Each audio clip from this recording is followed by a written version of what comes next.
NTR cinema glamour సహాయంతో రాజకీయాలు చేశారు. చంద్రబాబు పచ్చ మీడియా వత్తాసుతో రాజకీయాల్లో కొనసాగుతున్నారు. రాష్ట్ర భవిష్యత్తుకు పెను సవాలుగా మారారు. కానీ మోదీకి ఎదురేది అనే శీర్షికతోటి రాధాకృష్ణ పలికిన కొత్త పలుకులో విచిత్రమైన సూత్రీకరణ చేస్తున్నారు. ఆంధ్రప్రదేశ్లో ఎన్నికలు చంద్రబాబుకు అనుకూలంగా ఏకపక్షంగా మారనున్నాయట. జగన్మోహన్ రెడ్డి తన గ్రాఫ్ పడిపోకుండా సినిమాల మీద ఆధారపడుతున్నాడట. ఎంత విచిత్రమైన వాదన. అందుకనే యాత్ర టు వ్యూహం శపథం మీద కూడా ఆయన ఆధారపడుతున్నారట. సినిమా హీరోలకు ప్రభావితమయ్యే జనం ఓట్లు వేసే రోజులు పోయాయట. అది రాధాకృష్ణ సూత్రీకరణ. యాత్ర టు విజయంతో తెలుగుదేశం వారికి ఫ్యాంట్లు తడుస్తున్నాయి. నిజానికి పచ్చ మీడియాను నమ్మాట మానేసిన ప్రజలు సినిమాల వైపు, ముఖ్యంగా జగన్ బయోపిక్ వెంట పడటం వారిని ఆందోళనకు గురి చేస్తున్నది. రాధాకృష్ణ మాటల్లో మరో కోణం కూడా ఉంది. సినిమా హీరోలను ప్రభావితులై జనం ఓట్లేసే రోజులు పోయాయి అంటే పవన్ కళ్యాణ్ని పరోక్షంగా హెచ్చరిస్తున్నారని మనం అనుకోవాలి. అలాగే యాత్ర టు విజయం అయిందని కూడా ఆయన అంగీకరిస్తున్నారు. చంద్రబాబును అమిత్ షా ఢిల్లీ ఆహ్వానించడంపై ముఖ్యమంత్రి జగన్మోహన్ రెడ్డి ఉలిక్కిపడి ఆ వెంటనే ఢిల్లీ వెళ్ళి ప్రధాని మోడీని కలిసి వచ్చారట. రాష్ట్రంలో బీజేపీ ఓటు షేరు 2 నుంచి 3% మాత్రమే ఉంది. అయినా అధికార ప్రతిపక్షాలు ఆ పార్టీ కరుణా కటాక్షాల కోసం వెంపర్లాడటం వింతగా ఉన్నప్పటికీ అందుకు కారణం లేకపోలేదని కూడా రాధాకృష్ణ చెబుతున్నాడు. కేంద్రంలో బలమైన ప్రభుత్వం ఉన్నప్పుడు 2 ప్రాంతీయ పార్టీలు మనుగడ సాగిస్తున్న రాష్ట్రాల్లో పరిస్థితి భిన్నంగా ఉంటుంది. తమిళనాడులో ఒకప్పుడు ఎంజీఆర్, కరుణానిధి బలమైన నాయకులుగా ఉండేవారు. అప్పుడు కేంద్రంలో ఇందిరాగాంధీ అత్యంత శక్తివంతమైన ప్రధానిగా ఉండేవారు. తమిళనాడులో కాంగ్రెస్ పార్టీకి చోటు లేకపోయినా కరుణానిధితో పాటు ఎంజీఆర్ కూడా ఏదో ఒక దశలో కేంద్ర ప్రభుత్వంతో రాజీ పడిపోయారు. అంటే ఇప్పుడు జగన్మోహన్ రెడ్డి మాదిరిగానే చంద్రబాబు కూడా రాజీ పడక తప్పని పరిస్థితులు ఉన్నాయని రాధాకృష్ణ పరోక్షంగా ప్రస్తావిస్తున్నాడు. కేంద్రంలో బలహీనమైన ప్రభుత్వాలు, ముఖ్యంగా కూటమిల ప్రభుత్వాలు ఏర్పడినప్పుడు రాష్ట్రాలు పూర్తి స్థాయి స్వేచ్ఛను అనుభవించాయి. చంద్రబాబునే చక్రం తిప్పే బంగారం తిప్పే అని అంటుంటాడు కదా. ఇందిరాగాంధీ తర్వాత మళ్ళీ కొంతకాలానికి కేంద్రంలో నరేంద్ర మోడీ నాయకత్వంలో బలమైన ప్రభుత్వం అధికారం చెలాయిస్తోంది. దాంతో ఆయా రాష్ట్రాల్లో బలమైన నాయకులు అనుకున్న వారు సైతం మోదీ అధికారానికి తలవంచని పరిస్థితి ఏర్పడింది. కేంద్రంతో రాజీ పడిన తమిళనాడులో స్టాలిన్ ప్రభుత్వం ఎన్ని ఇబ్బందులు పడుతున్నదో చూస్తున్నాం. ఆ ప్రభుత్వంలోని 2 మంత్రులు జైలుకే పరిమితమయ్యారు. ఢిల్లీ ముఖ్యమంత్రి కేజ్రీవాల్ పరిస్థితి కూడా చూస్తున్నాం. ఉప ముఖ్యమంత్రి మనీష్ సిసోడియా ఏడాదిగా జైలులోనే పరిమితమైపోయారు. మరో మంత్రి కూడా తిహార్ జైల్లోనే ఉన్నారు. కేజ్రీవాల్ను కూడా ఇవాళ రేపు అరెస్టు చేస్తారన్న వార్తలు వస్తున్నాయి. అంతేకాదు అధికారం కోల్పోతే ప్రాంతీయ పార్టీల మనుగడ కూడా ప్రశ్నార్థకం అవుతోంది. ఇది నిజమా రాధాకృష్ణ? కానీ ఎంజీఆర్, కరుణానిధి, జయలలిత వంటి బలమైన నాయకులు తమిళనాడులో పార్టీని కాపాడుకుంటూ వచ్చారు కదా, డిఎంకేని, అన్నా డిఎంకేని.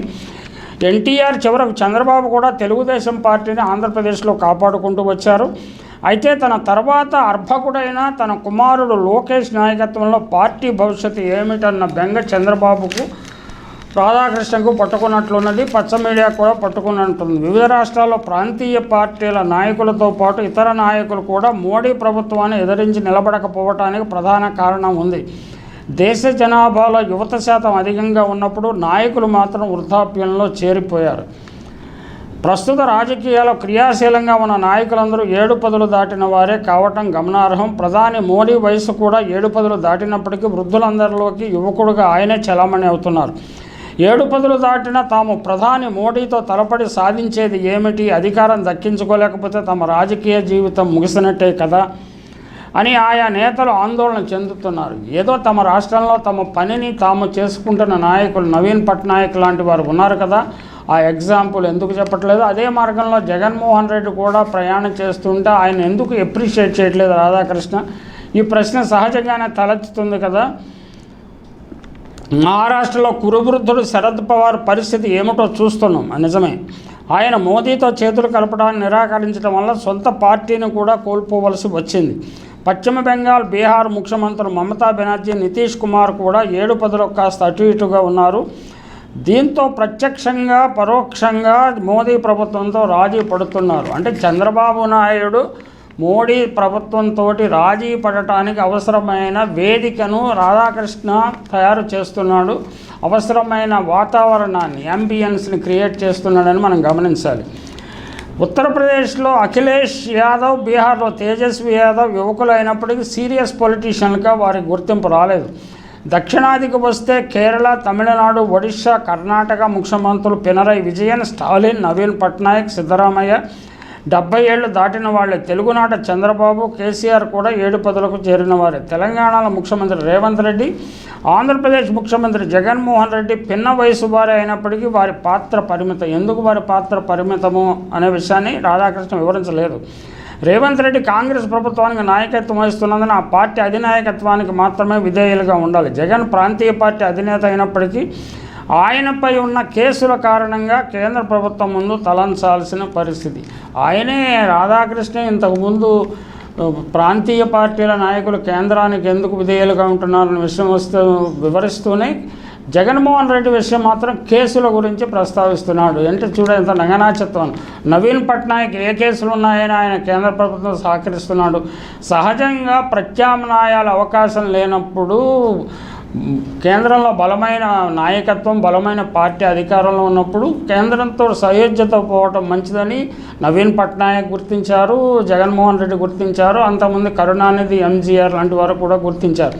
ఆ విషయం ప్రస్తావించకుండా కేసు కేసు కేసు అంటంలోనే రాధాకృష్ణ దుర్బుద్ధి అర్థమవుతుంది.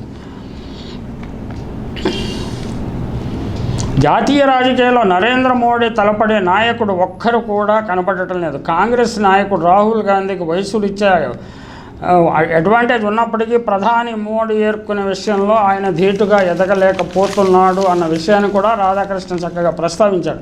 అందుకు ఆయన వాదన మనం అక్కడ అంగీకరించవచ్చు. ఏప్రిల్లో జరగనున్న ఎన్నికల్లో ఆంధ్రప్రదేశ్ అధికారంలోకి రావడం చంద్రబాబుకు ముఖ్యం. ఇప్పుడు అధికారం రాకపోతే చంద్రబాబు రాజకీయ జీవితం ముగిసినట్టే. ఇదే విషయాన్ని స్వేచ్ఛ మీడియా చాలా కాలంగా చెబుతున్నది. జగన్మోహన్ రెడ్డి ధాటికి తట్టుకోలేక చంద్రబాబు రాజకీయ జీవితం తెలంగాణలో ముగిసినట్లే ఆంధ్రప్రదేశ్లో కూడా ముగియనున్నది. నిజానికి సీ వాటర్ పేరుతోటి ఆయన చేయించుకున్న సర్వే ఈయన చంద్రబాబు నాయుడు ఢిల్లీ వెళ్ళినప్పుడు ఆయనకు సహకరిస్తుంది. కేంద్ర జాతీయ మీడియాలో కూడా దీన్ని ప్రచారం చేయించుకోవడం ద్వారా కేంద్ర ప్రభుత్వంలో అధికారంలో ఉన్న బీజేపీ నాయకుల ఆలోచనను ప్రభావితం చేయవచ్చునని ఒక వ్యూహంగా చేశారు. కానీ ఆ వ్యూహం విజయవంతమైనట్టు సూచనలు ఏమీ కనిపించడం లేదు. నిజానికి ఇటువంటి వ్యూహాలు చంద్రబాబు నాయుడు, పచ్చ మీడియా, లేకపోతే తెలుగుదేశం పార్టీ అధినాయకులు చాలా ఎక్కువగానే చేస్తుంటారు. గతంలో జ్యుడిషియరీని కూడా ఇన్ఫ్లుయెన్స్ చేసే స్థాయిలో వీరు ప్రచారం చేశారు. అది ఆంధ్రప్రదేశ్ హైకోర్టు మీద తీవ్ర ప్రభావాన్ని చూపి ఎన్ని తప్పుడు తీర్పులు ఇచ్చారో మనకు బాగా తెలుసు. నిజానికి ఎన్నికల్లో బీజేపీ అవసరం తెలుగుదేశం పార్టీకి కానీ, ఆ పార్టీ అవసరం బీజేపీకి కానీ లేదన్న విషయాన్ని కూడా రాధాకృష్ణ చక్కగానే గుర్తించాడు. భారతీయ జనతా పార్టీ కోణం నుంచి చూస్తే వారికి కూడా తెలుగుదేశం పార్టీతో పొత్తు అనివార్యం కాదు. అయితే ప్రస్తుత పొత్తు ప్రతిపాదనకు కారణం ఉంది. ఆంధ్రప్రదేశ్లో ఉన్న 25 ఎంపీ సీట్లలో ఎవరు ఎన్ని సీట్లు గెలుచుకున్నప్పటికీ ఎన్నికల తర్వాత తమకే మద్దతు ఇస్తారని బీజేపీ పెద్దలకు తెలియనిది కాదు. బీజేపీతో బహిరంగంగా పొత్తు లేకపోయినా జగన్మోహన్ రెడ్డి ఆ పార్టీతో ఎలా కలిసి ఉంటారో చూస్తూనే ఉన్నాం. ఒకప్పటి తమిళనాడు పరిస్థితి, ఇప్పుడు ఆంధ్రప్రదేశ్, 2 ప్రాంతీయ పార్టీలు బలంగా ఉన్నప్పటికీ కేంద్ర ప్రభుత్వ ప్రాపకం కోసం పాకులాడాల్సిన పరిస్థితి. ఒక ప్రాంతీయ పార్టీ 2024 ఎన్నికల తర్వాత పూర్తిగా బలహీనపడే సన్నివేశాన్ని మనం తప్పకుండా చూస్తాము. అప్పుడు ఏర్పడే రాజకీయ శూన్యతలో తాము ప్రవేశించడానికి బీజేపీ వ్యూహాత్మకంగా అడుగులు వేస్తున్నదని కూడా మనం అర్థం చేసుకోవచ్చు. 2024 తర్వాత చంద్రబాబు నాయుడు ప్రభ పూర్తిగా మలిగిపోతుంది. చంద్రబాబు కూడా వృద్ధుడైపోయాడు కాబట్టి ఇక తెలుగుదేశం పార్టీ అనేది మనుగడ సాగించలేదు. అప్పుడు ఏర్పడే రాజకీయ శూన్యతలో తాము ప్రవేశించవచ్చునని బీజేపీ చంద్రబాబు నాయుడుకు సహకరించడానికి ప్రయత్నించింది, కానీ చంద్రబాబు నాయుడు అందుకెళ్ళకపోయాడన్న ఒక ఇంప్రెషన్ ఆ సామాజిక వర్గంలో కల్పించడానికి కూడా బీజేపీ వ్యూహాత్మకంగా చంద్రబాబును పిలిచి మాట్లాడినట్టు భావించాల్సి ఉంటుంది. అంటే రానున్న వ్యాక్యూమ్లో, రాజకీయ వ్యాక్యూమ్లో చంద్రబాబుకు మద్దతు ఇచ్చే వర్గాలు తమకు మద్దతు ఇవ్వాలి తర్వాత భవిష్యత్తులో 2024 తర్వాత అనే అభిప్రాయంతో అమిత్ షా, మోడీ దాన్ని వ్యూహాత్మకంగా పావులు కదుపుతున్నారే తప్ప 2024లో తామేదో చంద్రబాబుకు మద్దతు ఇస్తే చంద్రబాబు నెగ్గుతాడు, లేకపోతే చంద్రబాబు మద్దతుతోటి తాము కొన్ని సీట్లు నెగ్గుకుంటామన్న ఆశ వారిలో లేనే లేదు. ఈ విషయాన్ని రాధాకృష్ణ చాలా తెలివిగా దాని గురించి ప్రస్తావించకుండా వదిలేశాడు. ఏది ఏమైనా తెలుగుదేశం పార్టీ ఎన్డీఏ భాగస్వామి అయ్యేది లేనిది వారం రోజుల్లో తేలిపోతుంది. నిజానికి అమిత్ షా, మోడీ దగ్గర సానుకూల సంకేతాలు వస్తే ఈసారికి పచ్చ మీడియా బాకాలు ఊదేది. అలాంటి పరిస్థితి లేదు కాబట్టి ఖచ్చితంగా వేచి చూడాల్సిందే భవిష్యత్తు ఏం జరగబోతుంది. ఎవరి ఆట వాడు ఆడి తీరుతారు. ఈ ఆటలో చంద్రబాబు అనే కపటి పూర్తిగా రాజకీయంగా శూన్యత వైపు, రాజకీయ సన్యాసం వైపు వెళ్ళని పరిస్థితులు ఏర్పడితే ఆశ్చర్యపోని అవసరం లేదు.